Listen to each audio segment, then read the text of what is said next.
Hey guys, welcome back to my channel. I am so happy to introduce this new series on my channel, which is basically building a brand with me. I am in the midst of building my fashion brand, specifically a women's wear luxury brand, and I kind of want to take you guys on the journey with me, figuring out what I actually need to build a brand, all the steps that I had to take, kind of the progress of me doing samples, all of the behind the scenes that businesses don't necessarily want to share with you. I hope I can share with you. As much as I'm in South Africa, hopefully it's still relevant to wherever you guys are. If you follow me on Instagram, you'll see all the day-to-day behind the scenes of me doing samples, sewing, giving you those updates. But weekly we're gonna have the big updates on this channel, showing you guys the ins and outs of everything that I get up to. I hope you guys enjoy this series. I hope it's helpful. I hope you guys, learn and also make mistakes with me, help me along the way.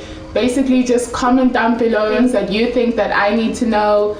So this series is specifically for startups or building a business. If you are interested in building a brand, I am in the clothing business. I studied fashion, that's my background. However, I don't think you need to have studied fashion to kind of get into this. I'm going to show you guys not only the way I do things as much as I do sampling and manufacturing in terms of patterns and all the construction.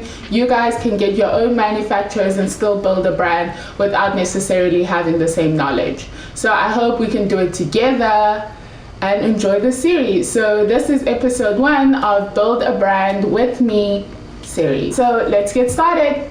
I think the most important thing that I had to do at the beginning, and this is based on knowledge on also finding out other people's experiences in starting a business, is picking your brand name. You do not want to pick a brand name that already exists, that is too common, that if you had to search online something like Boss Babe, you don't want to use common words that can be mixed up on your search, making it harder for your customers or your clients or your target market to actually find you. Pick a unique name that will stick. So pick a strong name that you like that is unique. Make sure that you register your domain, and also that the name is available on all social media platforms that you are going to use your brand on. So such as Instagram, TikTok. Something amazing that I started using now is Pinterest for business purposes, as well as basics and the oldies like Facebook and just your Google search engines. So make sure you have a strong name that really identifies with your core or your values, as well as fun and quirky and shows your personality to your target market. The name of my brand specifically is Munkus. I chose Munkus because Munkus in Zulu, which I am, is like pumpkin or sweetie, or these cute kind of nicknames you'll give to your little girls or to your babies. Munkus is something I've been called by my entire life by friends and family. It is a name that I associate with the idea of home. I know anyone calling me that name is someone who knows someone close to me, or is someone who is already good in my life and has been there in my life. So me bringing Munkus is me having a brand that has a sense of home, that brings a sense of home. While you are wearing the brand, no matter where you are, you still have a sense of belonging and a sense of home. So pick a brand name that's good for you. With that being said, you need to understand your brand identity. Why is your brand so different from any other brand that already exists? Why is it unique to you? What makes you different? Are you into sustainability? Are you into your culture? Mine focuses more on my culture, and the question I like to use, what is your design style if you had to describe it? My design style specifically is 80s and 90s South African fashion influences with basically classic silhouettes.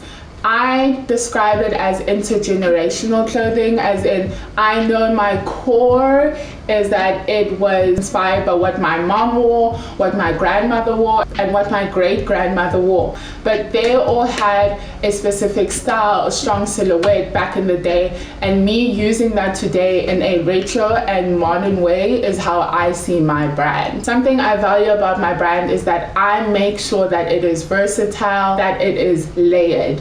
Layered as if you are buying a look, you can still have 3 looks within that one look. Whether you decide to take something off or put something on, I am big on layering and also versatility. So you need to figure out what's strong on your hand, not only just being sustainable, but being a sustainable brand that's cool in what. Fabrics that I kind of use are cotton, so I love denims and pure cottons. I can use some silks, which is still on the sustainable side, but that isn't my target market in terms of saying I am a sustainable brand. It's more of I am a brand that is rooted by my forebears, which is my ancestors, which is my culture, which is the South African streets. And you need to figure out what is your big link, what is the thing that's going to make your brand stand out to everyone else.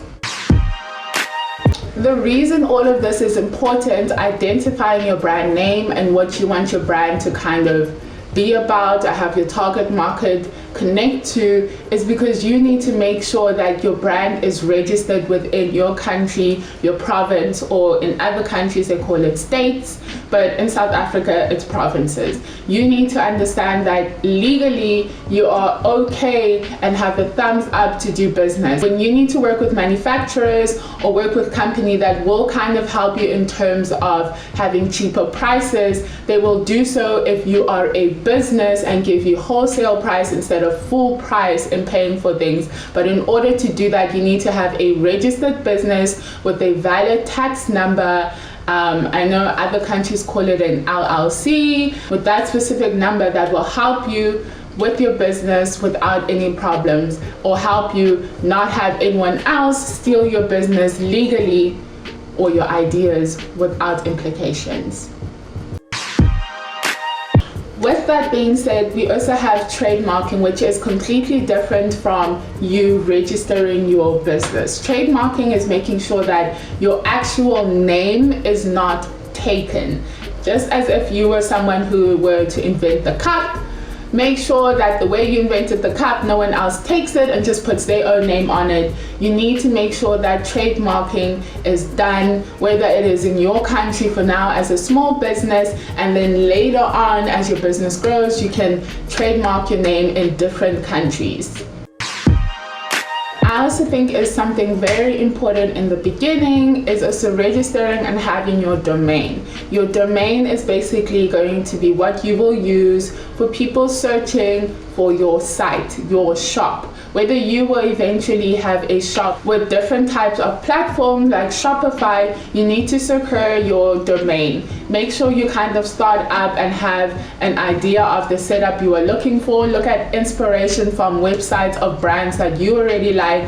I would specifically look at smaller brands rather than the big brands and see how they connect and how they are successful with the small brands on their websites. Find a way to break it down, see what you will need in the future in terms of having tabs that will link to your social media, but make sure you build some sort of website prior before you make the whole brand and take the pictures and just add the pictures on the site. Make sure you still have your sizing charts of how everything is going to be made up. Make sure you have your information about your brand that's already up before you actually have your content, which is your product, on the site. Make sure that you have an understanding of the implications of when things don't reach customers, what to do, which helplines to call, which emails to contact, and also have a subscription base for having people to support you, so when you do have sales and anything set up, they are aware and not only rely on Instagram or TikTok.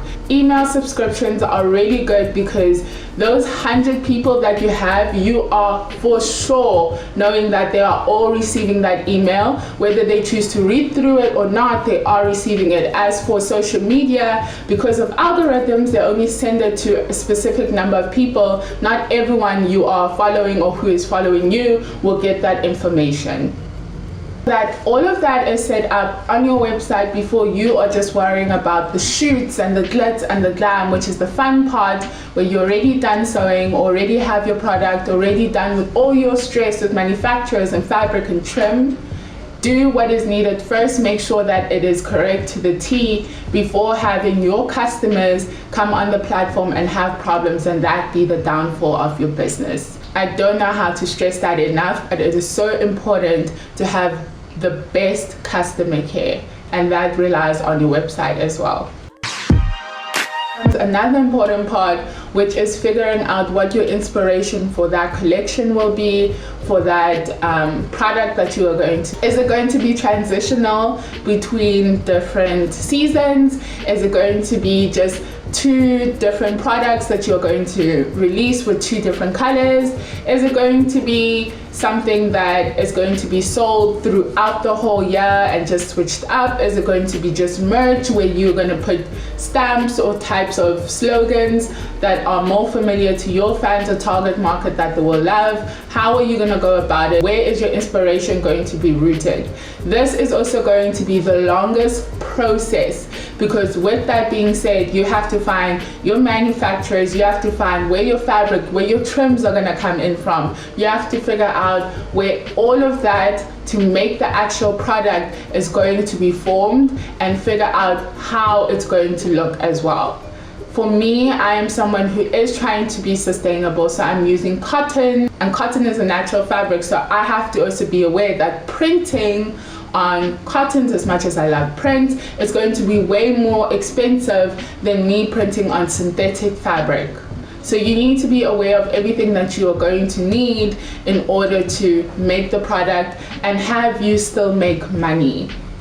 You will also have to figure out if you are going to break the bank and have people do everything for you, because I'm telling you, it is expensive.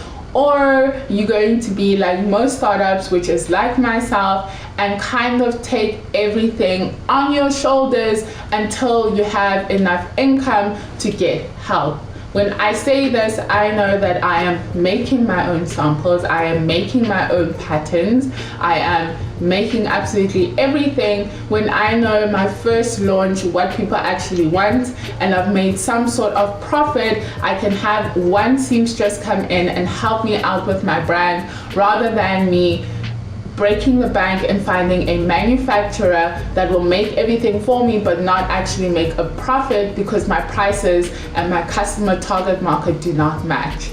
The beginning of starting a business is always the hardest. It takes the most work, and I always tell people, especially from coming from corporate to being an entrepreneur, which is me starting my business now, that it is so much more work because you have to wear so many hats. You have to be able to do everything and be so versatile for such a long time, putting in so much time, more than your 9 to 5, your working hours per week. You are the one who's up at midnight, who is still sewing or still packaging, or making sure you are typing in labels or writing them down manually because you don't have a specific fancy shipping label printer. You have to know that the hard work starts with you, and not everything is going to be as easy, especially in the beginning, but it does get better. I'm hoping it gets better. Next week, I will speak to you guys about building up my samples, which is everything that I've been getting up to the past week now, and the behind the scenes that you've been seeing on my social media, which is my Instagram and TikTok. I will link it down below, as well as showing you how I design and make all of my labels, my packaging that I decide on that I would love to introduce into the brand. I hope you guys enjoyed the first episode, and I hope you guys find motivation in just getting that part done and starting, so you can actually start your business without actually having any stress. I hope it helps. I hope you get this done so we can get into the more inspirational part of building our collection, how we build our collection, the samples, how we go about it, all of our mock-ups, and just like having a great happy space to start our business. I hope this helps, and I will see you next week. Bye.